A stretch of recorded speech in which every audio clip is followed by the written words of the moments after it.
Hello दोस्तों, आप सभी का स्वागत है मेरे चैनल पे। तो ये हमारा स्ट्रेंथ ऑफ मटेरियल का सेकंड लेक्चर है और फर्स्ट वीडियो लेक्चर में हमने जो भी पर्टिकुलर सिलेबस है उसको भी डिस्कस किया है और अलॉन्ग विद दैट हमने प्रॉपर्टीज ऑफ मेटल्स ये टॉपिक है वो कवर किया है। तो एक बार आप ज़रूर उसको देख लेना ताकि आपको जो भी सिलेबस में हम पॉइंट्स कवर करने वाले हैं पूरे इस वीडियो सीरीज़ में, तो वो आपको एक बार अंडरस्टूड हो जाए। ओके, तो इस पर्टिकुलर वीडियो में हम स्ट्रेस एंड स्ट्रेन देखने वाले हैं और उसके साथ साथ स्ट्रेस स्ट्रेन कर्व को भी हम यहाँ पे डिराइव करने वाले हैं। ओके, तो आगे बढ़ते यहाँ पे स्ट्रेस एंड स्ट्रेन से। सो सबसे फर्स्ट क्वांटिटी जो हमारी है वो है स्ट्रेस।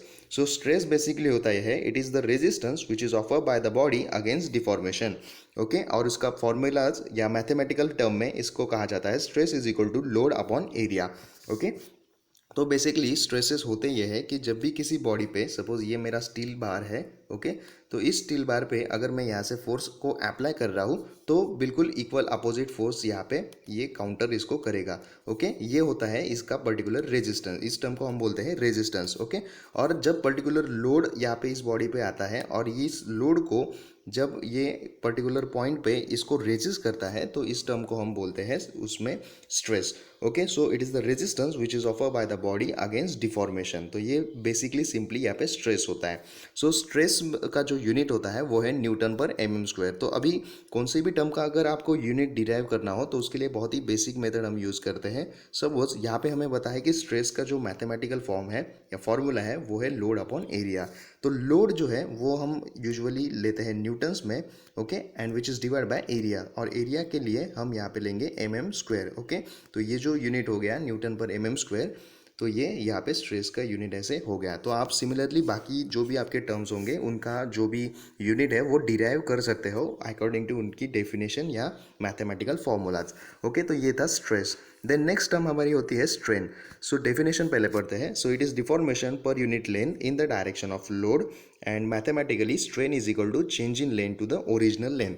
तो बेसिकली स्ट्रेन ये होता है, सपोज ये मेरी यहाँ पे एक बॉडी है। ओके, मैं स्टील बार का एग्जांपल लेता हूँ। तो ये हमारा स्टील बार यहाँ पे है।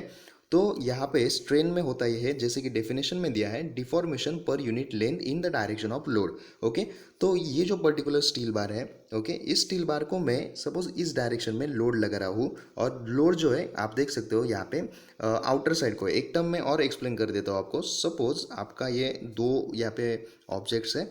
तो अगर मैं इस बॉडी के away from the body load लगाता हूँ, ओके, आउटर डायमेंशन में आइदर लेफ्ट और राइट, तो ये होता है आपका टेंसाइल फोर्स। ओके, और जब मैं बॉडी को कंप्रेस करता हूँ या उसको दबाता हूँ तो यानी कि when I apply load at along the body और simply in the direction of body, तो ये होता है आपका कॉम्प्रेशन। ओके, तो ये आपका हो गया compressive force. Away from the body tension और टूवर्ड्स बॉडी होता है कॉम्प्रेशन। ओके, तो यहाँ पे आगे स्ट्रेन के बारे में देखते हैं। तो स्ट्रेन में होता यह है basically deformation per unit length in the direction of load. तो सबसे पहले ये मेरा ऐसा स्टील बार है। ओके, और इस स्टील बार को सपोज इस डायरेक्शन में मैंने लोड अप्लाई किया या स्ट्रेसेस अप्लाई किए या सिंपली मैंने इसको स्ट्रेच किया और टेंशन टी अप्लाई किया। तो जैसे मैं इसको इस पर्टिकुलर डायरेक्शन में लोड लगाता हूँ तो ये जो यहाँ पे इसकी पोजीशन है अभी करंटली ये जो है ये इसकी ओरिजिनल लेंथ एल है। ओके, लेकिन जैसे ही मैं इसको स्ट्रेच करता हूँ इस डायरेक्शन में तो along this direction along the direction of load ये ऐसा डिफॉर्म होना चालू होगी। ओके, या सिंपली स्ट्रेच होगी और स्ट्रेच होके ये इसकी जो पोजीशन यहाँ पे थी तो ये जाके यहाँ पे आ जाएगी। ओके, या जितना भी हमने टेंशन लोड अप्लाई किया है या स्ट्रेसेस उसमें जनरेट किए हैं उतना वो इलोंगेट होगी। तो ये हमारी हो गई ओरिजिनल लेंथ ये वाली। ओके, और उसके बाद में यहाँ से इस ओरिजिनल लेंथ से ये यहाँ तक या एंड पॉइंट तक हो गई चेंज इन लेंथ। तो इस चेंज इन लेंथ को हम डेल्टा एल से भी यूजुअली डिनोट करते हैं। ओके, तो ये है ओरिजिनल लेंथ और ये जो चेंज हो गई है ये लेंथ, इसको हम बोलते हैं डेल्टा एल। ओके, तो स्ट्रेन ये होता है कि deformation per unit length in the direction of load. So it is basically change in length to the original length. Okay, और फॉर्मूलाज में अगर हम इसकी बात करें तो this is change in length to the original length. और जैसे ही इसका यूनिट के बारे में अगर हम बात करते हैं, जैसे रिसेंटली हमने स्ट्रेस का डिराइव किया था, तो सपोज चेंज इन लेंथ है तो चेंज इन लेंथ जो भी होगा वो आइदर एम में होगा या मीटर में होगा। इस केस में हम सपोज मीटर में कंसिडर करते हैं तो ये हो गया m. Okay, change in length in meters which is divide by original length. Okay, original length जो भी चेंज होगी वो तो मीटर में ही होने वाली है, तो ये होता है meters. So meter meter gets cancel and that's why the strain is remains unitless. Okay, तो स्ट्रेन की जो क्वांटिटी है वो है यूनिटलेस क्वांटिटी। तो बेसिकली स्ट्रेस और स्ट्रेन की ये यहाँ पे प्रॉपर्टीज़ है, या सिंपली ये ऐसे हम डिफाइन इसको करते हैं। अभी नेक्स्ट टॉपिक पे मूव करते हैं। नेक्स्ट जो हमारा टॉपिक है बहुत ही इंपॉर्टेंट, वो है stress strain curve for mild steel in tension under static loading. Okay, तो बेसिकली माइल्ड स्टील ये एक डक्टाइल मटेरियल है। ओके, डक्टिलिटी वगैरह ये जो प्रॉपर्टीज़ है वो हमने लास्ट लेक्चर में डिस्कस की है। ओके, तो stress strain curve for mild steel यहाँ पे हम देखते हैं।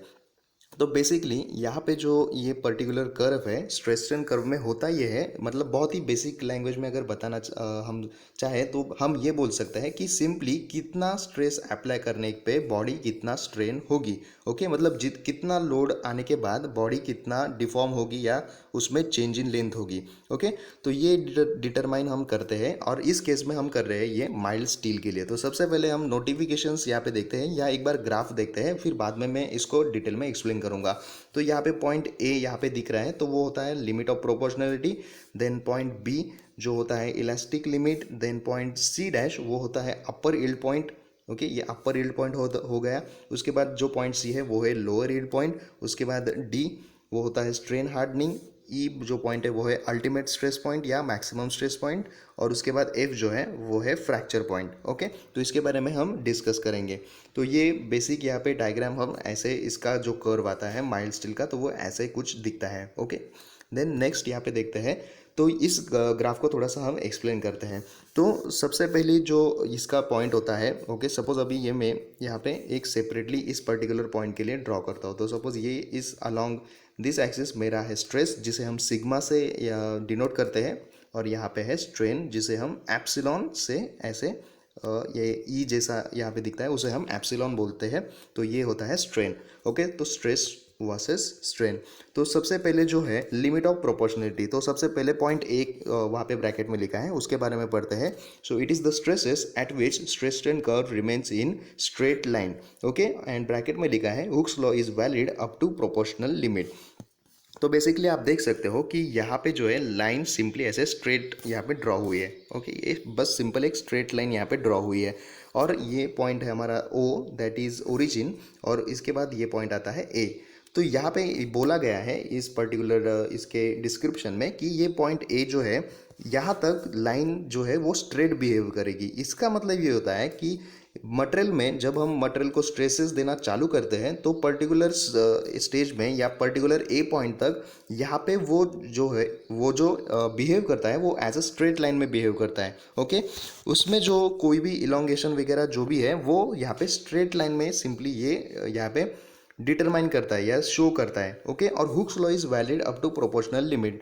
तो हुक्स लॉ ये बोलता है, हुक्स लॉ कि stress that is sigma is directly proportional to strain.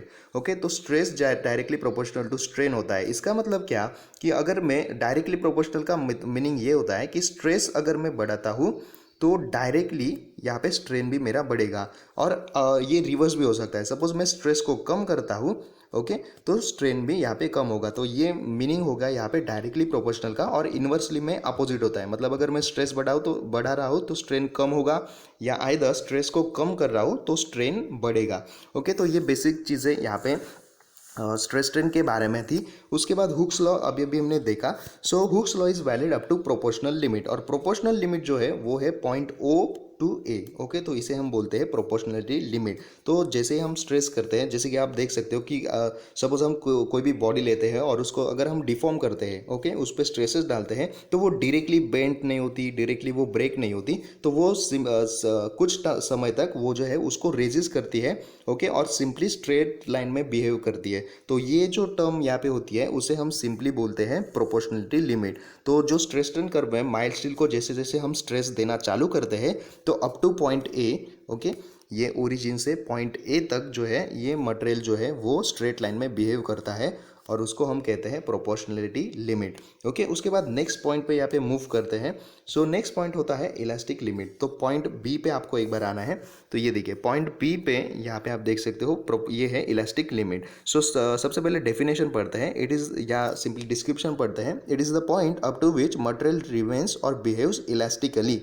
Elasticity property जो हमने फर्स्ट लेक्चर में देखी वो उसको हम रिवाइज करते हैं। सो इलास्टिसिटी होता यह है, it is the property of material by virtue of which Material regains its original shape and size, that is dimension, when load is removed. Okay, तो जैसे जैसे हम, ये पॉइंट ऐसा होता है कि जैसे जैसे हम स्ट्रेस को बढ़ाते हैं तो ये पॉइंट ऐसा पॉइंट होता है कि अगर इस पॉइंट तक हम स्ट्रेसेस उसको देते हैं या सिंपली उसमें बढ़ाते हैं, तो ये अगर स्ट्रेस, हम जो भी स्ट्रेसेस हमने दिए हैं अगर वो हम रिमूव भी करते हैं तो उसके बाद ये जो भी यहाँ पे मटेरियल है या हमारा स्टील बार है तो वो अपने साइज एंड शेप में रिफॉर्म होगा। ओके, तो अगर पॉइंट बी तक हमारा ग्राफ जा रहा है तो हम यहाँ पे कह सकते हैं कि हमारा जो भी कुछ डिफॉर्मेशन है वो इलास्टिक डिफॉर्मेशन है, यानी कि जो भी डिफॉर्मेशन हुआ है हमारा, यानी कि चेंज इन लेंथ वगैरह हुई है, उसकी चेंज इन डायमेंशन उसका हुआ है, तो वो रिगेन हो सकता है उस पर्टिकुलर पॉइंट से। तो ये शो करता है पॉइंट बी। ओके, तो ये पॉइंट ए के बारे में हो गया, पॉइंट बी के बारे में हो गया। अभी ये इलास्टिक लिमिट तक हमारा बार आ चुका है, मतलब स्ट्रेसेस इतने हैं कि पॉइंट बी तक हमारे स्ट्रेसेस आ चुके हैं और पॉइंट बी वो है इलास्टिक लिमिट। तो इलास्टिक लिमिट ये होता है कि लिमिट इलास्टिसिटी का सिंपली लिमिट है। ओके, तो इस पॉइंट तक जो है मटेरियल में अगर हम स्ट्रेसेस डालते हैं या निकालते हैं तो मटेरियल इलास्टिक बिहेव करेगा, मतलब साइज एंड शेप में उसके चेंजेस होंगे। ओके, तो ये हो गया इलास्टिक लिमिट। उसके बाद आता है plastic region. So it is the region between elastic limit and point of rupture. Okay, तो बेसिकली ये जो प्लास्टिक रीजन होता है, तो प्लास्टिक की पहले डेफिनेशन हमें पता है, जैसे कि बहुत ही बेसिक, कि प्लास्टिक जो होता है मटेरियल, तो उसे हम कब कहते हैं प्लास्टिक, कि when body does not regain to its original shape and size, that is dimension, when load is remove. तो प्लास्टिक रीजन में बेसिकली होता यह है कि मटेरियल जो लोड इतने बढ़ जाते हैं कि मटेरियल जो है इलास्टिक रीजन में नहीं रहता, वो प्लास्टिक रीजन में चला जाता है। मतलब स्ट्रेसेस इतने बढ़ने के कारण वो मटेरियल अपने ओरिजिनल शेप एंड साइज में रिगेन या रिटेन नहीं हो पाता, तो उसे हम प्लास्टिक रीजन कहते हैं। तो उसके बारे में एक बाद में हम डिस्कस करेंगे। उसके बाद सबसे पहले देखते हैं C point. Okay, C dash and C. तो ये जो है सी डैश एंड सी वो होता है यील्ड पॉइंट। ओके, तो पर्टिकुलरली यहाँ पे सी डैश एंड सी, ये जो दोनों जो है वो है यील्ड पॉइंट। सो डेफिनेशन या डिस्क्रिप्शन पढ़ते हैं, the point just beyond elastic limit. Okay, ये इलास्टिक लिमिट मतलब पॉइंट बी के बाद का रीजन आता है या पॉइंट आता है, in which material undergoes elongation, that is increase in length without increase in the load. Yielding के बारे में सबसे पहले हम यहाँ पे बात करते हैं। तो सबसे पहले यील्ड पॉइंट देखने से पहले हम देखते हैं what is mean by yielding. Okay, तो यील्डिंग क्या होती है। ओके, सो बेसिकली यील्डिंग ये होता है, सपोज ये मेरा ऐसा बार है, ओके, या सिंपली ये मेरा ऐसा सेक्शन है। तो इसमें मैं क्या करता हूँ, जब भी कोई ऐसा लोड अप्लाई करता हूँ, सपोज ये पी मैंने लोड अप्लाई किया पी। ओके, तो बॉडी का बिहेवियर ऐसा होता है या बॉडी की प्रॉपर्टी ऐसी होती है कि अगर मैंने यहाँ से पी लोड इस डायरेक्शन में लगाया तो बॉडी उसका same equal and opposite direction में यहाँ पे लोड उसको रेजिस्ट करेगी। ओके, इसको सपोज हम बोलते हैं लोड या सिंपली बोलते हैं फोर्स एफ। ओके, तो ये हो गया फोर्स। ओके, तो ये हम यील्डिंग देख रहे हैं। ओके, ये हम यील्डिंग देख रहे हैं। तो यील्डिंग में होता यह है कि सपोज ये मेरा ऑब्जेक्ट है। ओके, इसमें अगर मैं इस डायरेक्शन में फोर्स लगाता हूँ तो उसके similarly opposite and equal and opposite magnitude वाला फोर्स उसको रेजिस्ट करने में बॉडी जो है वो लगा देगी। ओके, और इस मटेरियल को जो है पर्टिकुलर उसको ब्रेक होने से रोकती रहेगी। तो ये जो प्रॉपर्टी कहती है इसे हम कहते हैं यील्डिंग प्रॉपर्टी या सिंपली यील्डिंग। ओके, और ये जो यहाँ पे डेफिनेशन में दिया है कि the point just beyond elastic limit in which material undergoes elongation without increase in load. Okay, तो जैसे कि हम जानते हैं या हमने अभी भी देखा कि ये ऐसा बिहेवियर ये मटेरियल कर रहा है। सिंपली मैंने यहाँ पे लोड अगर मैं लगाता हूँ तो ये ऐसा इसको रेजिस्टिंग फोर्स लगाता है और बॉडी को इक्विलिब्रियम में रखने के लिए, मेंटेन रखने के लिए कोशिश करता है। लेकिन एक पॉइंट ऐसा आता है कि ये जो लोड में लगा रहा हूँ इस साइड से, तो वो इतना बढ़ जाता है। ओके, ये इतना बढ़ जाता है कि इसका जो भी कुछ रेजिस्टिंग फोर्स है एफ, तो वो इतना इसको सस्टेन नहीं कर पाता, बॉडी को इक्विलिब्रियम में ये रखने में कामयाब नहीं हो पाता। क्यों? क्योंकि हमारा ये पी लोड इतना बढ़ चुका रहता है। तो बॉडी क्या होती है, सिंपली ब्रेक हो जाती है। ओके, तो ये जो ब्रेकिंग पॉइंट आता है सिंपली, ओके, ये बॉडी फिर ब्रेक हो जाती है पर्टिकुलर लोड बढ़ने से। तो ये जो पॉइंट यहाँ पे ब्रेक ऐसे हो जाता है तो इसे हम सिंपली कहते हैं उसका यील्ड पॉइंट। ओके, तो अगर मुझे बताना है इस केस में कि इसका यील्ड पॉइंट कहाँ है तो मैं सिंपली बता दूंगा कि अगर ये पर्टिकुलर लोड यहाँ पे आ रहा है तो ये मटेरियल जो है वो यील्ड होता है। ओके, तो हमें जो यील्ड पॉइंट फाइंड करना रहता है तो इसी के लिए करना पड़ता है कि मटेरियल कब डिफॉर्म हो रहा है। ओके। सो सी डैश के बारे में यहाँ पे डिस्कस करते हैं। तो सी डैश जो होता है, ओके, तो सी डैश जो होता है वो होता है अपर यील्ड पॉइंट। ओके, यानी कि अपर सबसे पहला पॉइंट वो आता है जब भी ये स्ट्रेसेस हम इंक्रीज करते हैं, तो जो फर्स्ट पॉइंट यहाँ पे हमें मिलता है जहाँ पे यील्डिंग हमें ऑब्जर्व होती है, तो वो होता है अपर यील्ड पॉइंट। ओके, उसके बाद जो सी पॉइंट है उसके ठीक नीचे, तो सी पॉइंट होता है लोअर यील्ड पॉइंट। ओके, तो वहाँ पे क्या होता है, तो अपर यील्ड पॉइंट पे जो है, ओके, सी डैश पे, ये जो हमारा सी डैश है इस पे यील्डिंग स्टार्ट होती है। ओके, यहाँ पे जो है यील्डिंग स्टार्ट होती है। ओके, और जो सी पॉइंट है वहाँ पे जो है यील्डिंग जो है वो एंड होती है, यानी कि वो प्रोसेस यील्डिंग की एंड होती है। और यील्डिंग की प्रोसेस हमने अभी भी डिस्कस की कि इक्वल एंड अपोजिट फोर्सेस लगा के बॉडी को एक इक्विलिब्रियम में रखने की कोशिश मटेरियल करता है, लेकिन due to load, due to heavy load वो उसमें फेल होता है, तो उसको हम बोलते हैं yielding. So C dash and C के बारे में ये यहाँ पे सिग्निफिकेंस था।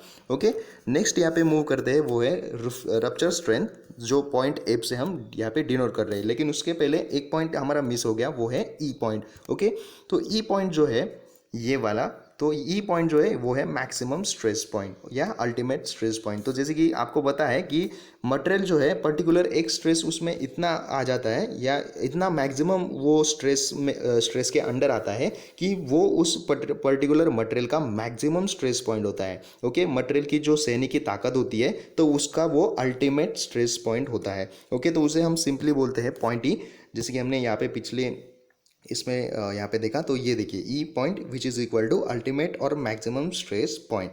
ओके, तो ये हो गया हमारा ultimate stress point. Then last आता है यहाँ पे point rupture strength, that is F. So stress corresponding to F. Okay, तो ये एफ जो पॉइंट है वो होता है फ्रैक्चर पॉइंट, जहाँ पे ये जो पर्टिकुलर मटेरियल है, ये मटेरियल जो है हमारा फ्रैक्चर होता है। ओके, यानी कि मटेरियल जो है ये सिंपली ब्रेक होता है। तो ये पॉइंट अगर हमें इस ग्राफ में या कर्व में जब ये शो करता है तो हम समझ जाते हैं कि हमारा मटेरियल इस पर्टिकुलर पॉइंट पे जो है ये ब्रेक होता है या सिंपली फ्रैक्चर होता है। ओके, तो ये था यहाँ पे basic stress strain curve. Okay, उसके बाद आते हैं प्रूफ स्ट्रेस। तो उसके बारे में एक कॉन्सेप्ट है, वो मैं डिस्कस बाद में करता हूँ। पहले मैं इस कर्व के बारे में बात करता हूँ। तो ये जो पर्टिकुलर पूरा कर्व है ये माइल्ड स्टील के लिए था। ओके, ये माइल्ड स्टील के लिए था। और माइल्ड स्टील जो रहता है वो हमें बताया कि स्टील एक डक्टाइल मटेरियल है। ओके, तो डक्टाइल मटेरियल और ब्रिटल मटेरियल में यहाँ पे क्या डिफरेंस है और दोनों के स्ट्रेस स्ट्रेन कर्व में क्या डिफरेंस है, वो अब हम यहाँ पे देखते हैं। तो ये stress strain curve for mild steel था। ओके, देन नेक्स्ट यहाँ पे जो इसमें है प्रूफ स्ट्रेस, जिसके बारे में हमें बात करनी थी। तो प्रूफ स्ट्रेस के बारे में सबसे पहले पढ़ते हैं। It is the stress necessary to cause permanent extension equal to define percentage of gauge length. Okay, तो प्रूफ स्ट्रेसेस में बेसिकली होता यह है कि सपोज यहाँ पे मैं ये डक्टाइल मटेरियल के लिए मैंने देखा, तो यहाँ पे जो है ये देखिए, यहाँ पे जो हमें यहाँ पे पर्टिकुलर पॉइंट्स पे इसकी जो भी यील्डिंग है वो दिखाई देती है। ओके, क्योंकि ये डक्टाइल मटेरियल है। तो डक्टाइल मटेरियल में मटेरियल का बिहेवियर ऐसा होता है कि वो हमें समय देता है, या हम सिंपली कह सकते हैं कि उसमें जो फेल्यूर है वो ग्रेजुअली होता है, सडनली होता नहीं है। तो हमें जो भी डिफॉर्मेशन है वो हम उसको ऑब्जर्व कर पाते हैं। लेकिन ब्रिटल मटेरियल, जैसे कि हमें पता है ब्रिटल मटेरियल, सपोज यहाँ पे ये ब्रिटल मटेरियल है और इसको अगर हम लोड दे रहे हैं या स्ट्रेसेस दे रहे हैं, तो ये ऐसे धीरे धीरे से ब्रेक नहीं होता है। ये क्या होता है, ये डायरेक्टली यहाँ पे ऐसे ब्रेक होता है, और ये इसको हम कहते हैं सडन फेल्यूर। तो due to this sudden failure होता यह है कि ये जो स्ट्रेस स्ट्रेन ग्राफ होता है, okay, stress versus strain graph होता है, ये किसके लिए मैं बात कर रहा हूँ, ब्रिटल मटेरियल के लिए। ये डक्टाइल के लिए था। ओके, तो ब्रिटल में होता यह है कि ये जो ग्राफ है यहाँ तक तो सेम रहता है प्रोपोर्शनल लिमिट में, उसके बाद जो स्ट्रेसेस हम बढ़ाते हैं ये ऐसे, तो ये डायरेक्टली यहाँ पे स्ट्रेसेस बढ़ते हैं और सिंपली यहाँ पे पॉइंट एफ तक, मतलब फ्रैक्चर पॉइंट पर ये आ जाता है। तो इसमें जो है ऑब्जर्वेशन ऐसा नहीं होता कि सपोज यहाँ से प्रोपोर्शनल लिमिट तो कॉमन है, लेकिन उसके बाद अपर यील्ड पॉइंट आया तब हमें पता चला कि यील्डिंग प्रोसेस स्टार्ट हो रही है। फिर लोअर पॉइंट आया कि नहीं, हमें यहाँ पे जो यील्डिंग है वो प्रोसेस एंड हो चुकी है। उसके बाद स्ट्रेन हार्डनिंग है, मतलब स्ट्रेन यहाँ पे कंटिन्यू हो रहा है। उसके बाद पॉइंट ई आया, एफ आया, तो ये यहाँ पे बिहेवियर नहीं दिखाता। ओके, ये सिर्फ डक्टाइल मटेरियल में दिखाता है, लेकिन ब्रिटल मटेरियल में सिंपली प्रोपोर्शनल लिमिट आता है ऐसे, और प्रोपोर्शनल लिमिट आने के बाद जैसे जैसे स्ट्रेसेस बढ़ते हैं तो ये स्ट्रेसेस बढ़ते रहते हैं और डायरेक्टली ये ब्रेक होता है विदाउट एनी वार्निंग। ओके, तो ये जो मेन कॉन्सेप्ट हमारा है वो है प्रूफ स्ट्रेस के बारे में। तो ये ये प्रूफ स्ट्रेस एक्चुअल में होते क्या है, तो वो हम उसके सिंपली यहाँ पे ग्राफ से उसको डिनोट करेंगे या सिंपली उसके उसमें देखेंगे। तो ये टर्म आगे आने वाली है, तो ये बेसिक मैंने सिर्फ चीज़ें अभी भी डिस्क्राइब करके रखी ताकि आगे जाके आपको बहुत ही इजीली अंडरस्टैंड हो। ओके, तो नेक्स्ट टॉपिक पे मूव करते हैं। नेक्स्ट टॉपिक है, यह है types of tension failure in metals. Okay, so tension failure जो होता है, तो मैंने अभी भी बात की इसकी कि टेंशन फेल्योर ऐसे होता है, सपोज मैं away from the body load apply कर रहा हूँ तो वो होता है टेंशन। ओके, या सिंपली जो पुल होता है, ओके, तो ये अगर पुल कर रहा हो तो टेंशन, और पुश अगर बॉडी को कर रहा हो तो वो होता है मेरा कॉम्प्रेशन। ओके, तो डक्टाइल अगर मटेरियल है तो डक्टाइल मटेरियल में जो है फेल्योर होता है वो इज एट 45 डिग्री और कप कोन फ्रैक्चर यहाँ पे ऑकर होता है। इसका मतलब ये जैसे कि आप देख रहे होगे डक्टाइल मटेरियल में ये जो फेल्योर है, जहाँ से अगर टेंशन में यहाँ पे अप्लाई कर रहा हो तो फेल्योर जो है सडन नहीं होगा, ग्रेजुअल होगा, और ये मटेरियल ऐसे कप एंड कोन शेप को या फ्रैक्चर को फॉर्म करेगा। तो ये हो गया ductile material. Then brittle material के बारे में बात करते हैं। तो ब्रिटल मटेरियल में यहाँ पे आप देख सकते हो सिंपली इसको जैसे ही लोड लगाते हैं तो ये ऐसे पार्ट्स में 90 डिग्रीज में यहाँ से ब्रेक हो गया। ओके, तो यहाँ पे फेल्योर प्लेन जो है is at 90 degree in longitudinal direction. Longitudinal direction मतलब अलॉन्ग द एक्सिस। ओके, और अलॉन्ग द साइड्स होता है वो है लैटरल डायमेंशन या लैटरल डायरेक्शन। ओके, एंड इसमें जो लिखा है वो है necking is not form and failure is due to tension failure. So necking यहाँ पे फॉर्म नहीं होती, नेकिंग मतलब ये वाला पोर्शन, ये ओके, तो ये यहाँ पे जो नेक फॉर्म हुई है, ओके, यानी कि ऐसा पॉइंट जहाँ से हमें पता चलता है कि ब्रेकिंग या फेल्योर ये स्टार्ट होने वाला है। तो यहाँ पे आप ऑब्जर्व कर सकते हो ब्रिटल मटेरियल्स में ऐसा कोई पॉइंट यहाँ पे जो है वो यहाँ पे नहीं दिखता है। तो ये होता है हमारा ब्रिटल मटेरियल्स के बारे में। ओके, और ये जो फेल्योर्स है ये टेंशन फेल्योर है, मतलब tension load away from the body load लगाने के बाद डक्टाइल और ब्रिटल मटेरियल में क्या बिहेवियर होगा उसके बारे में ये यहाँ पे फेल्योर्स के यहाँ पे टाइप्स थे। नेक्स्ट मूव करते हैं, वो है types of compression failure in metals. Okay, तो अभी हम यहाँ पे जैसे कि पिछली बार हमने टेंसाइल फोर्स लगाया तो इस बार हम लगाएंगे कॉम्प्रेसिव फोर्स, ऐसे सी। ओके, ये कॉम्प्रेसिव फोर्स। तो अगर हम कॉम्प्रेसिव फोर्स लगाते हैं तो यहाँ पे आप फर्स्ट केस में डक्टाइल मटेरियल के केस में ऑब्जर्व कर सकते हो। तो जैसे हम यहाँ से ऊपर से या इसके नीचे से ऐसे लोड लगाते हैं तो यहाँ पे सिंपली ये ऐसे बल्किंग में फॉर्म होता है। तो failure is due to bulging या बल्किंग।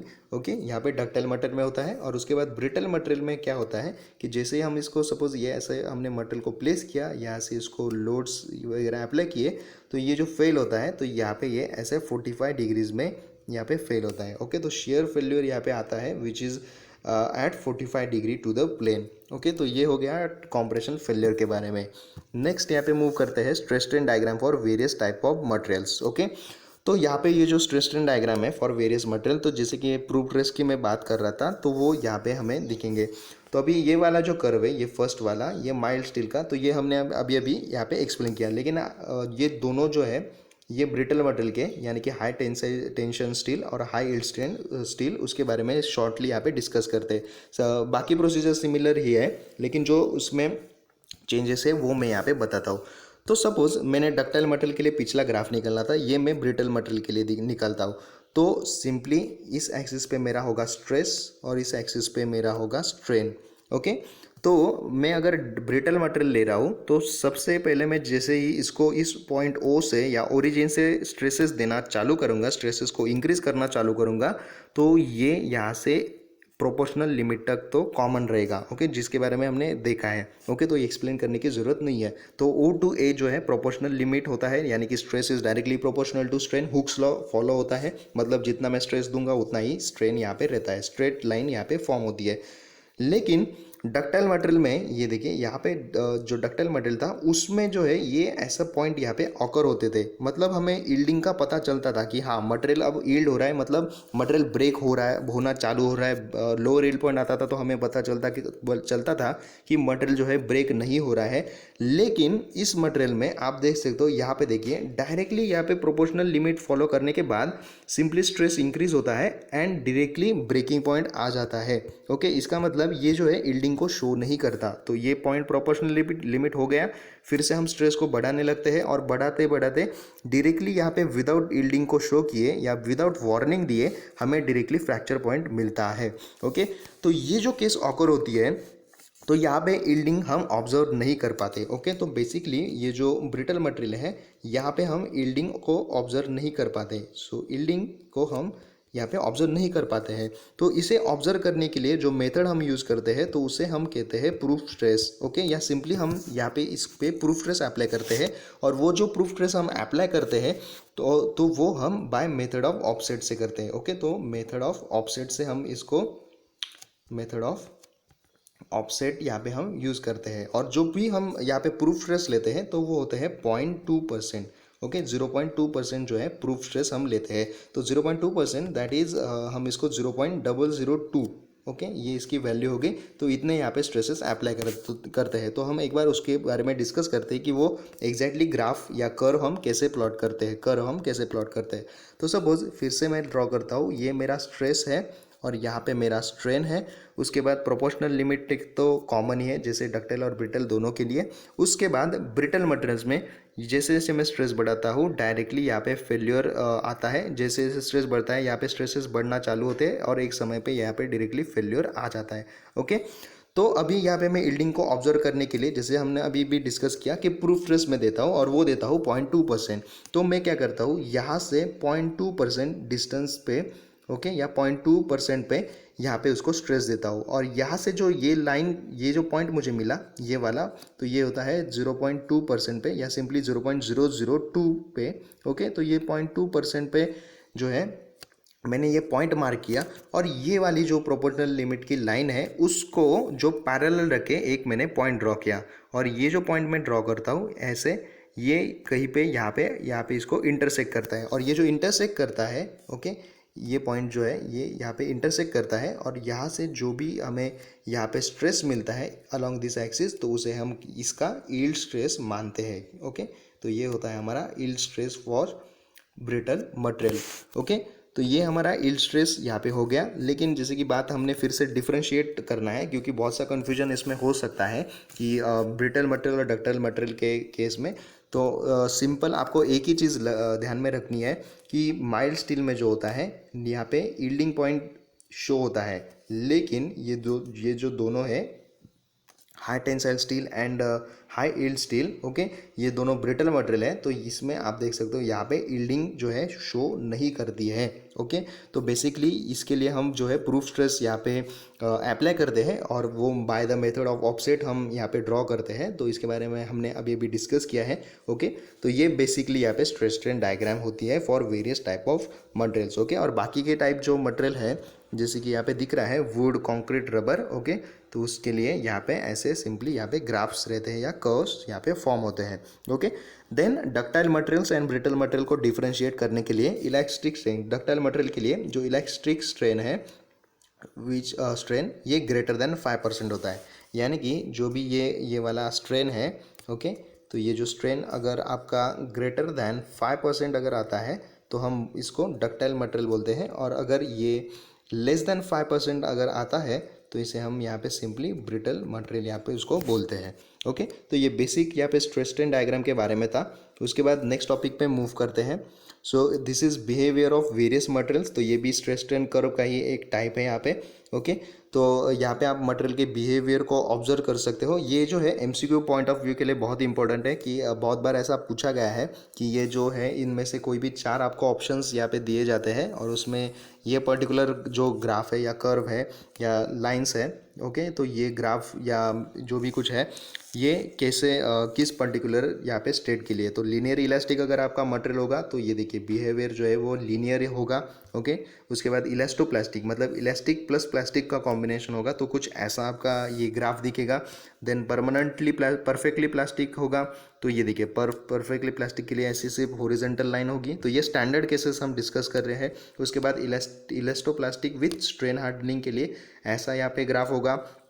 देन आइडियल रिजिड के लिए जो है सिंपली ये ऐसे रिजिडिटी में ऐसे शो करेगा, ओके, अलोंग स्ट्रेस के एक्सिस या वाई डायरेक्शन में। देन अगर फ्लूइड आइडियल फ्लूइड है आपका, तो फ्लूइड में शेयर स्ट्रेंथ जो है निग्लिजिबल या कम होती है, तो ये सिंपली ऐसे ऐसे फ्लो के या स्ट्रीम के डायरेक्शन में आपको दिखेगा। तो ये होता है आइडियल फ्लूइड। ओके, तो इसके बारे में एमसीक्यूज़ आपने ज़रूर एक आध दो देखे होंगे, यहाँ पे एग्जाम में बहुत बार पूछे हैं, तो वो एमसीक्यू पार्ट में हम और डिटेल में उसको एक्सप्लेन करेंगे। ओके। उसके बाद ये हुक्स लॉ आता है और उसके बाद जो भी कुछ है डिफ्लेक्शन के यहाँ पे टर्म्स आते हैं तो वो हम नेक्स्ट वीडियो में कंटिन्यू करेंगे। तो ये था बेसिकली यहाँ पे स्ट्रेस और स्ट्रेन के बारे में और जो भी स्ट्रेस स्ट्रेन कर्व है या डायग्राम है उसके बारे में। तो ये यहाँ पे आज के वीडियो के लिए बस इतना ही टॉपिक था। तो नेक्स्ट वीडियो में जो है हम यहाँ पे हुक्स लॉ से कंटिन्यू करेंगे और बाकी जो भी कुछ डिफ्लेक्शंस के जो भी कुछ बिहेवियर है या स्टैंडर्ड केसेस है उनके बारे में डिस्कस करेंगे। So thank you so much for watching this video. Please like share and subscribe.